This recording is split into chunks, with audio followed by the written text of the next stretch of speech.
베드로 사도께서 초대교회 성도들에게 안 믿는 사람들이 초대교회 성도들 안에 있는 소망에 대해서 궁금해 하거들랑 묻거들랑 자기 안에 믿는 사람 자기 안에 있는 소망이 무엇인지 대답할 수 있도록 하라, 이렇게 말씀을 하고 있습니다.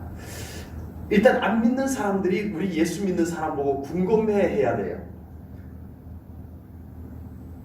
여러분 주변에 안 믿는 사람들 있죠.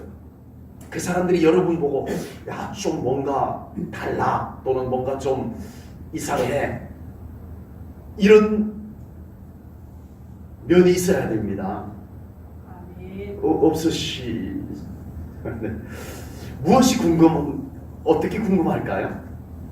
초대교회 성도들은 핍박을 많이 받았었어요. 그런데 그 안 믿는 사람들이 보니까요, 아니 세상에 저렇게 고난을 받으면서 예수 믿는 것 때문에 저렇게 핍박받고 고난을 받으면서 어떻게 저렇게 기뻐할 수 있지? 감사할 수 있지? 어떻게 저렇게 평안할 수가 있지? 궁금했다는 거예요.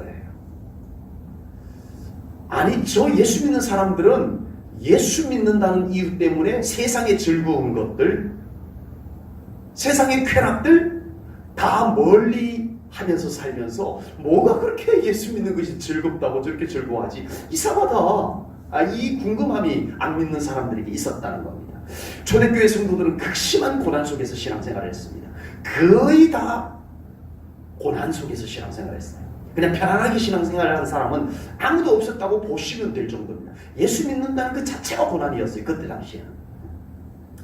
베드로께서 이 베드로 전서를 기록한 이유도 초대교회 성도들이 너무 고난 속에서 신앙생활을 하다 보니까 마음이 아팠어요. 그래서 저들이 고난 때문에 믿음을 떠나고 예수님을 버리고 이런 현상이 생기지 않도록 고난 속에서 믿음을 지켜내도록 위로하고 격려하기 위해서 베드로전서, 베드로후서를 기록하게 된 겁니다.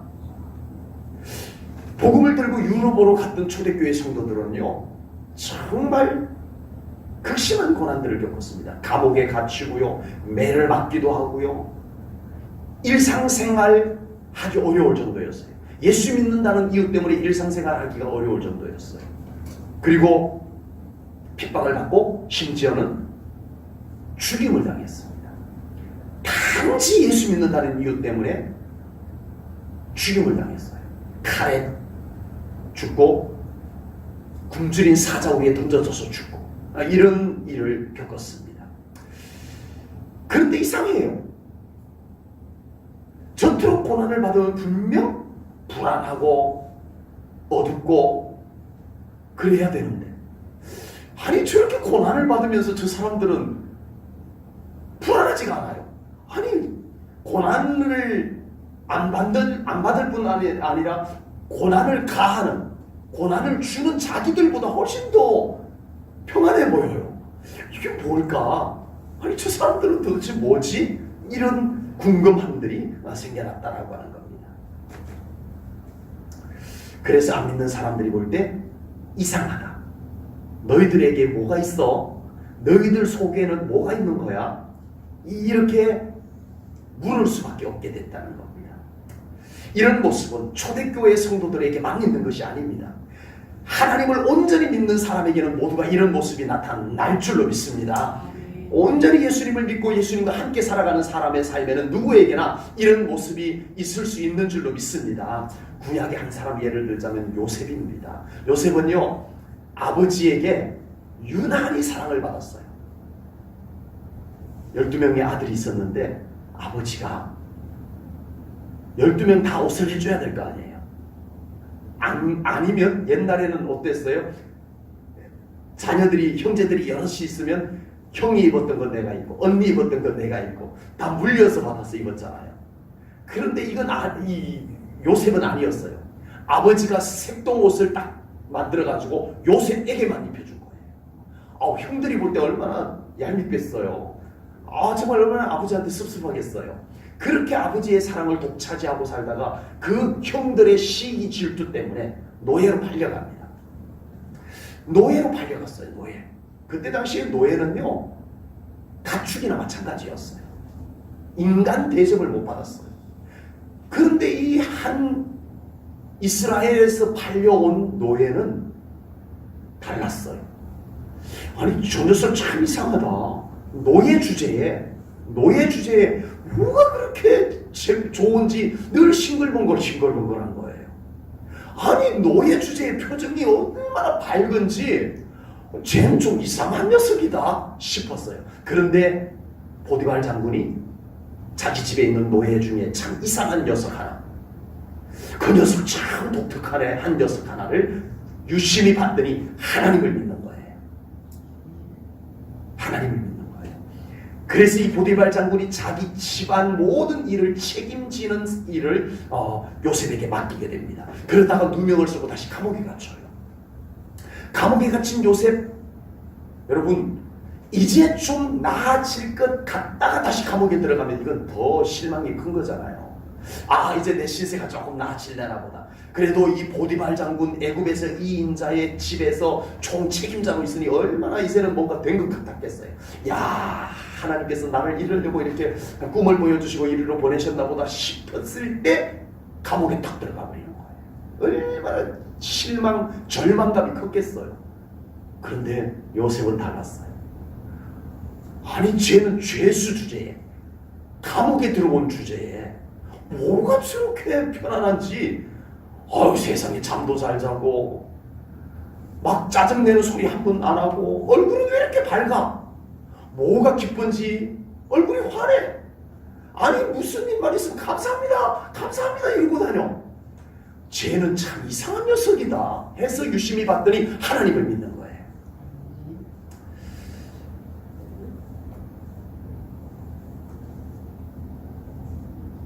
여러분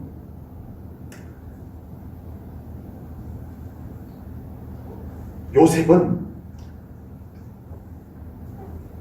하나님 때문에 언제나 그 하나님으로 인하여서 기뻐하고 감사하고 살아갔고요. 그런 요셉을 보는 사람들은 이상하다. 쟤는 왜 저렇지?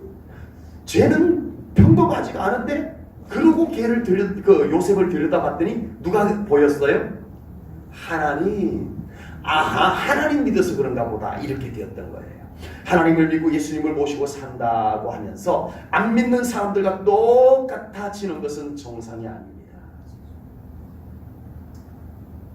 하나님을 믿고 예수님을 믿으면서도 여전히 얼굴에 언제나 불안이 있고 언제나 얼굴이 어둡고 언제나 짜증스러운 모습으로 살아가는 것은 아닙니다. 어울리지 않습니다. 요셉도 그리고 초대교회 성도들도 그 안에 예수님이 계셨어요. 아멘. 하나님이 계셨어요. 아멘. 산 소망이 있었습니다. 아멘. 그래서 그 속에 있는 하나님이, 그 속에 있는 예수님이 표정으로 드러나고요, 말로 드러나고요, 행동으로 드러나고요. 그렇게 되었던 것입니다. 그래서 로마의 귀족들이 그리스도인들을 부러워하기 시작했습니다. 야, 쟤네들은 좀 달라. 부러워하기 시작했어요. 로마의 귀족들은 분명 자기들이 훨씬 더 부자고 자기들이 훨씬 더 넉넉한 삶을 사는데 실제는 저 핍박받는 그리스도인들이 더 행복하게 사는 것 같아요. 뭘까 이게? 로마의 귀족들, 왕족들은 자기들이 훨씬 더 힘이 있는데 가만히 보니까는 막 감옥에 들어가고 맨날 두들겨 맞고 핍박당하고 그러는 초대교회 성도들이 오히려 더 자신감 있는 거예요. 언제나 말이 자신감이 넘쳐나고 말이죠. 표정에 자신감이 넘쳐나고 이게 뭐지? 아니 쟤네들은 뭐가 그렇게 잘났다고 저렇게 언제나 어깨를 활짝 펴고 이렇게 말을 해도 아주 자신감 있게 말을 하고 저럴까? 부러웠어요. 로마의 귀족들이 초라한 핍박받는 초대교회 성도들이 부러웠어요. 그래서 이 로마의 귀족들이 초대교회 성도들 중에 처녀를 며느리로 맞아들입니다. 야, 쟤네들은 뭔가 좀 달라. 쟤네들이 우리 집안에 들어오면 좋은 일이 생길 것 같다는 거예요. 그래서 이 초대교회 성도들, 그 핍박받고 쫙한 초대교회 성도들 중에 처녀들을 자기 집안의 며느리로 받아들이고 그 총각들을 자기 집의 사위로 받아들입니다. 그래서 이 핍박받던 초대교회 성도들이 귀족들, 영주들, 왕족들 집에 시집가고 장가가고 그렇게 그곳에 들어가가지고 거의 힘을 펼 수가 없는데 이상하게 그 가정을 변화시킵니다. 그리고 한 가정이 예수 믿는 가정으로 바뀌어지고요. 그래서 귀족들이 예수 믿는 사람이 나오기 시작을 합니다. 그리고 영주가 예수님을 믿는 사람들이 나오기 시작합니다. 심지어는 왕족들이 예수님을 믿는 사람이 나오기 시작했던 거예요. 예수님을 믿는 사람은 겉으로는 똑같은 인간으로 보이지만 그 속에는 무언가 다른 것이 있습니다. 아멘. 아멘. 안 믿는 사람들에게는 없는, 예수님을 믿는 사람에게만 있는 무엇인가가 우리 제일전원교회 성도님들에게도 있음을 믿으시기 바랍니다. 아멘. 그것이 더 뚜렷해지기를 바랍니다. 아멘. 그렇다면 우리는 안 믿는 사람들과 완전히 다른 것은 아니에요. 우리도 똑같이 밥 먹고 우리도 똑같이 잠자고 우리도 똑같이 행동하고 우리가 일하고 이렇게 하지만, 그러나 우리가 그들과 다른 무엇인가가 우리 안에 있어야 됩니다. 아멘. 있어야 정상입니다. 아멘. 아멘. 그것은 억지로 흉내내서 되는 거 아니에요. 흉내내서 되는 건 아니에요. 내 안에 예수님께서 주인으로 살아 계시면 그렇게 되어지는 거예요. 아멘. 표현이 그렇게 되어지는 거예요. 아멘. 얼굴이 밝아지는 거예요. 아멘. 말이 바꾸어지는 거예요. 아멘. 삶이 힘이 있어지고 자신감이 있어지고 언제나 소망이 있는 사람처럼 살아가게 되는 것입니다. 세상 안 믿는 사람들은 기독교인을 좋아할까요? 안 좋아할까요? 안 좋아합니다.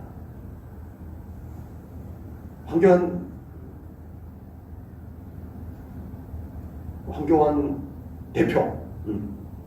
대표께서 절에 갔어요. 거기서 이렇게 합장을 안 했다고 지금 맞다고 시작합니다. 네. 예수 믿는 것 때문에. 우리 침례교 전도사예요. 네, 황교안 대표가 우리 침례교회 전도사입니다. 침례교인입니다. 기독교인이기 때문에 공격받는 거예요. 안티 기독교인들이요, 기독교를 반대하는 사람들이요, 우리 기독교를 욕하는 것들을 보면 정말 입에 담기 어려운, 귀에 담기 어려운 말들을 쏟아냅니다. 지독한 모욕적인 표현들을 사용해서 기독교를, 예수 믿는 사람들을 욕합니다. 과거에 교회 다니면서 무슨 상처를 크게 받았던 것인지, 왜 저렇게 기독교를 죽도록 미워하는지 모르겠어요. 그러나 그 사람들이 겉으로 그렇게 표현하지만 그 영혼 깊숙한 곳에는 영적인 공허함이 있어요. 그런 사람일수록 더 있어요. 그래서 그런 영적 공허함을 감추기 위해 가지고 역반응으로 그렇게 기독교를 막 욕하고 공격하고 이렇게 하는 경우들이 훨씬 더 많습니다. 그렇게 기독교를 죽도록 미워하고 욕하는 사람들 오히려 더 전도하기 쉬운 것, 아이러니컬하지만 그런 게 있어요. 오늘 본문에서도 초대교회 성도들에게 소망에 관한 이유를 묻는 자들, 초대교회 성도들이요, 안 믿는 사람이 너희들에게 너희들 속에는 무슨 소망이 감추어져 있길래 이렇게 평안한 거야, 기쁜 거야, 즐거운 거야 하고 그 소망에 대해서 묻는 자들이 누굴까요? 초대교회 성도들을 핍박했던 사람들입니다. 예수 믿는 것을 싫어했던 사람들입니다. 그런데 그들이 겉으로는 예수 아니야, 예수 믿는 것들 다 잡아다 죽여버려 막 이렇게 겉으로는 했지만 그들 속에는 궁금함이 있었다는 거예요. 예수 믿는 사람들에게 대한 궁금함이 있었다는 거예요. 아니 저렇게 핍박을 하면은 괴로워하고 우울하고 불안하고 어둡고 이래야 되는데 안 그렇다는 거예요. 그래서 이들이 질문을 합니다. 당신은 도대체 핍박을 받는데도 어쩌면 그렇게 평안할 수 있습니까? 하고 묻는다는 거예요. 여러분을 지독하게 교회 다니는 것 때문에 미워하고 싫어하는 사람이 있으면 그 영혼 위해서 기도해 보십시오. 어느 날 여러분에게 나도 교회 가도 돼? 하는 날이 올 겁니다.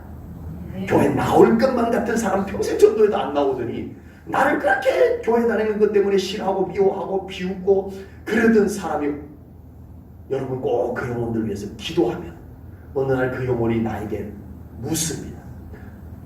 당신 예수님 나도 믿어도 되냐? 토마스 선교사님께서 이 조선 땅에 복음이 들어오지 않았다는 걸 알고 한글 성경을 번역을 해가지고 한글로 만들어진 성경을 준비해가지고 쇼먼호라고 하는 배를 타고 대동강을 타고 들어와가지고 평양 쪽으로 가려고 들어왔습니다. 그때 당시에 조선 땅은 쇄국 정책으로 인해서 이 서양 종교를 안 받아들였었어요. 그래서 이 토마스 선교사님이 성경책을 싣고 들어오던 쇼먼호에 불을 질러버렸어요. 그래서 거기에 많은 사람들이 배 안에서 타서 죽었어요. 그때 이 토마스 선교사님이 배에 싣고 왔던 성경책을 막 무트로 바깥으로 집어 던집니다. 던지면서 예수 믿으세요 하고는 던져요. 그리고는 불길이 타오르자 마지막 남은 성경책을 품에 안고 배 바깥으로 튀어나와서 헤엄을 쳐서 무트로 올라왔습니다. 성경책을 꼭 안고 무트로 올라와가지고 고개를 들어보니 앞에 병사가 칼을 들고 토마스 선교사님을 기다리고 있었습니다. 그리고 칼을 높이 들고 토마스 선교사님의 목을 베려고 하는데 이 토마스 선교사님이 이 칼을 들고 있는 병졸 박충권, 이 병졸 박충권의 다리를 거머쥐고 성경책을 그에게 건네주면서 예수 믿으세요. 예수 믿어야 삽니다. 하고 성경책을 그에게 건너줬습니다. 박충권은 그 높이 들었던 칼을 내리쳤습니다. 그리고 토마스 선교사님은 순교를 당했어요. 박충권에 의해서 토마스 선교사님은 복음 제대로 한번 전해보지 못하고 성경책만 막 무트로 던지고 마지막 자기를 죽이는 자에게 성경책 한 권 건네주고 예수 믿으라고 하고서는 순교를 당하셨습니다. 그때 토마스 선교사님을 칼로 내리쳐서 죽였던 박충권이 한 말, 고백한 말이 기록으로 남아있어요. 기록으로 남아있어요.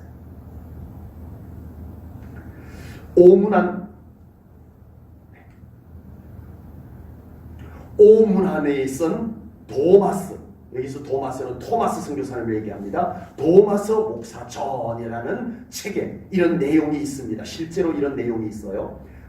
박충권이 한 말입니다. 토마스 선교사님을 죽였던 박충권이 한 말입니다. 내가 서양 사람을 죽이는 중에 한 사람을 죽인 것은 내가 지금 생각할수록 이상한 감이 있다.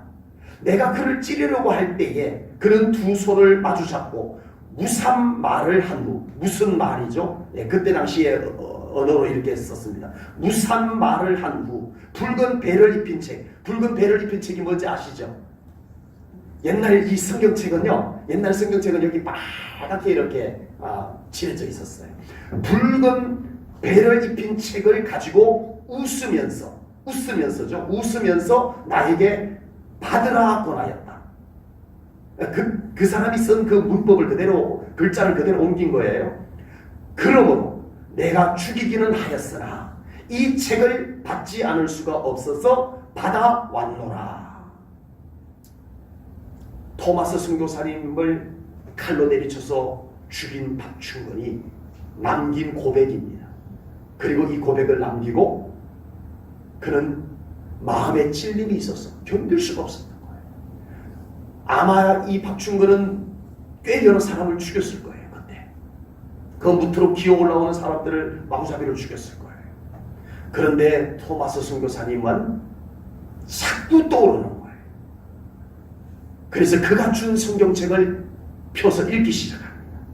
그리고 박충권이 예수님을 믿습니다. 아멘. 선교사님을 죽였던 박충권이 눈물을 흘리며 회개하고 예수님을 영접하고 평양교회 장로님이 됩니다. 아멘. 안 믿는 사람들 영혼 깊숙한 곳에는 영적인 궁금함이 있습니다. 안 그런 척할 뿐이죠. 그 영적 공허함을 감추기 위해 가지고 기독교를 더 욕하고 예수 믿는 사람을 더 핍박하고 이럴 수도 있는 거예요. 오히려 그런 사람에게 예수님을 전하면 더 쉽게 뒤집히고 죽게로 돌아오는 역사가 일어납니다. 제가 군대 갔을 때 제가 교회 나가는 것을 저의 위에 고참들이 다 싫어했어요. 그런데 유독히 제가 교회 나가는 것을 적극적으로 싫어했던 고참이 있었어요. 얼마나 지독하게 저를 괴롭혔는지 이제 제가 부대 안에서 머리를 깎아줬어요. 깍사라고 합니다. 군대 가가지고 배워가지고 저희 내무반에 머리를 다 깎아줬어요. 또 제가 깎으니까 그 짧은 머리인데도 모양이 좀 나던가 봐요. 그래서 고참들이 전부 다 나한테 줄 서 있어요. 그러면 토요일 오후에 내가 좀 쉬어야 되는데 주일날 교회 가기 위해 가지고 토요일날 다 고참들 머리를 깎아줬었어요. 네. 그리고 주일날 아침에는 일찌감치 식사하고 나서는 내부만 청소 나 혼자서 다 해버립니다. 왜냐하면 교회 가기 위해서. 내부만 청소 다 하고 주변화사한테 가가지고 군복이 여름 군복이 따로 있나요? 그 군복 하나 가지고 겨울에도 입고 여름에도 입어야 되니까 그 군복이요 쑥색인데 땀이 젖으면 시커먼색이 돼요. 땀이 젖으면 아주 색깔이 그냥 달라져 버려요. 군복 거의 전체가 그냥 제가 워낙 땀이 많으니까 군복 전체가 거의 땀으로 젖어가지고 물에 적셔놓은 것 같이 될 정도로 여름에는. 그리고 주변화사한테 가서 종교활동 다니고 있습니다 하고 이제는 그 젖은 군복을 입고도 좋아가지고 교회 간다고 좋아서 이제는 그 산을 질러서 이렇게 건너갑니다. 도로는 이렇게 돌아서 가는데 그 중간에 그 도로를 가로질러 가는 산길이 있었어요. 교회로 가려면. 그래서 그 산길로 이제 찬송을 부르면서 막 가다 보면은 뒤에서 장일병 부릅니다. 딱 보면 저를 교회 가지 못하게 하는 그 고참이 뒤에서 부릅니다. 야 이 새끼야, 네가 지금 교회 갈 구멍이냐? 엎드려 뻗쳐. 그리고 그 땀 범벅이 된 그 몸에다 분화로 걷어찹니다. 그러면 신발 자국이 여기 턱, 등에 턱, 신발 자국이 땀에 젖은 군복에 찍히니까 안 털어져요. 그렇게 실컷 두들겨갖고 갈 거야 안 갈 거야? 교회 다녀오겠습니다. 이 새끼가 덜 맞아서 그렇구나 하고 또 군화발로 걷어찹니다. 흙범벅이 된 그 군복을 입고 군대 교회를 갔었습니다. 그런데 여러분, 그 고참이 나를 그렇게 지독하게 괴롭히고 교회 가는 걸 반대하고 싫어했던 그 고참이 어느 날 제가 상병이 되었을 때, 장상병, 나도 네가 가는 교회 가도 돼? 안 된다고 하려고 하다가 안 돼요! 이러려다가 가십시다. 그러고 따라와가지고 제가 제대할 때까지 고참인데 거의 저랑 같이 제가 3개월을 혜택을 받아 교련을 해서 3개월을 혜택 받아서 제가 3개월 일찍 제대를 했습니다. 그래서 그 고참이 거의 나랑 비슷한 때에 제대를 했었어요. 가장 괴롭혔던 사람이 마음에 궁금했던 거예요. 저렇게 맞아가면서 교회를 가? 덜 맞아서 그런가 보다. 조금 더 때리면 안 가겠지? 하고 저를 더 때렸어요. 그런데 더 때렸는데도 간대요. 제가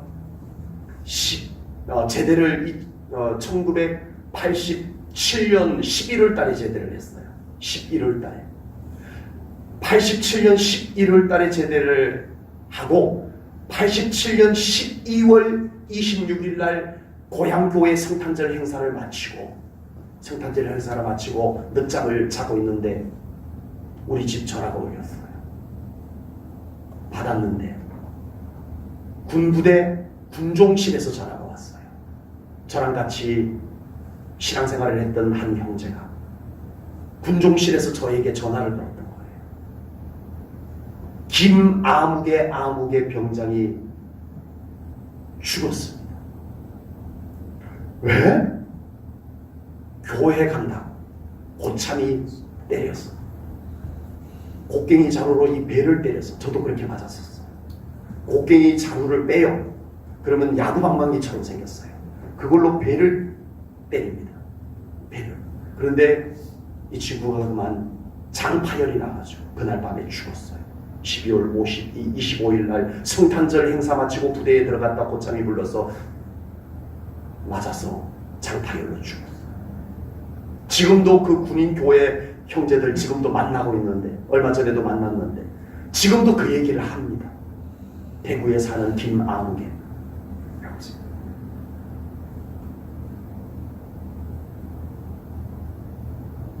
그나마 저는 그렇게 때려도 또 교회 간다고 하니 뭐지? 궁금했던 거 봐요.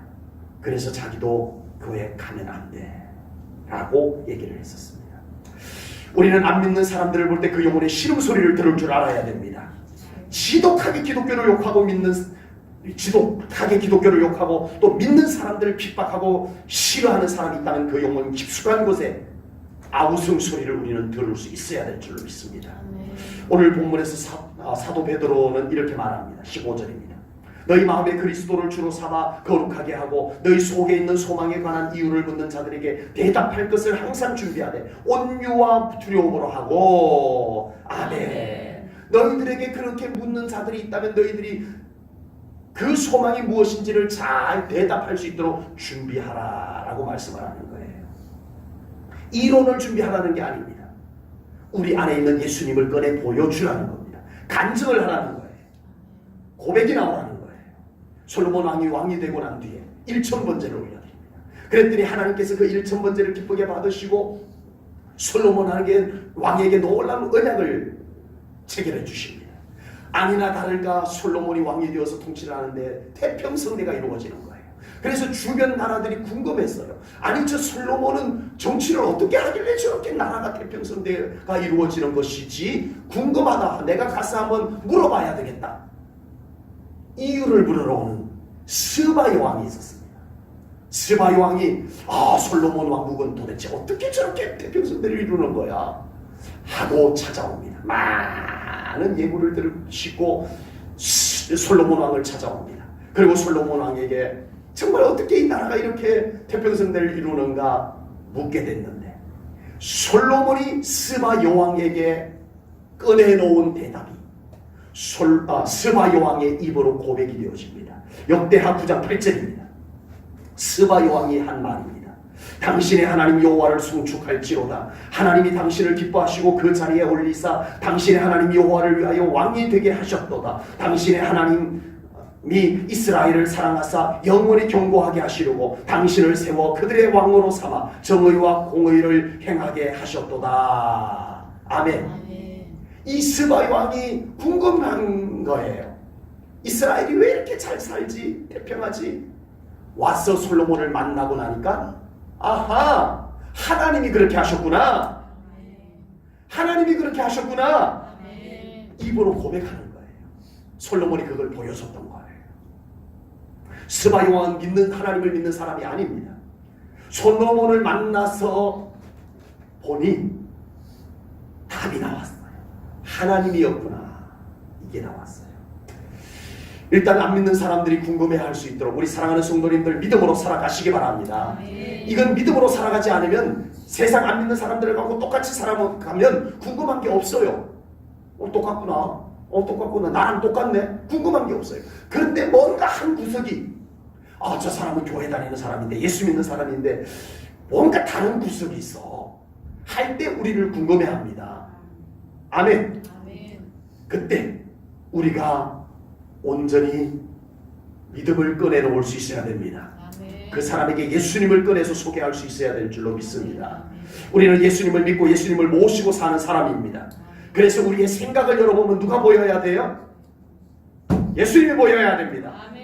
우리의 마음을 열어놓고 보면 누가 보여야 돼요? 예수님이 보여야 됩니다. 우리의 말주머니를 딱 열어놓고 보면 그곳에 누가 계셔야 돼요? 예수님 이야기가 있어야 돼요. 아멘. 예수님이 계셔야 돼요. 그럴 때 우리는 언제든지 누구든 우리에게 당신은 뭔가 달라요 라고 했을 때 예수님 때문입니다. 하나님 때문입니다. 믿음 때문입니다. 하고 꺼내놓을 수 있는 우리 제일전원교회 성도님들 꼭 되시기를 축복합니다. 그런 제일전원교회 성도님들을 통해서 주님께서 기뻐하시고 우리 사랑하는 성도님들의 삶에 더 놀라운 소망들을 여러분들 안에 풍성하게 채워주실 것을 믿습니다. 아멘. 기도하겠습니다. 하나님 아버지, 오늘도 귀한 말씀을 통하여 우리 믿는 자로서 어떻게 살아야 할 것인지 저희들이 묵상합니다. 하나님, 우리 안에 예수님이 더 충만하게 하여 주옵소서. 아멘. 믿음이 더 충만하게 하시옵소서. 아멘. 소망이 더 가득하게 하시옵소서. 아멘. 그래서 안 믿는 사람들이 그것을 보고 궁금해할 때 우리가 바로 예수님 때문이라, 믿음 때문이라 우리에게 이런 소망이 있노라고 그들에게 꺼내 보여줄 수 있는 우리 제1전원교회 성도님들 되게 하여 주옵소서. 아멘. 감사 영광 올려드리오며 예수님 이름 받들어 기도하옵나이다. 아멘.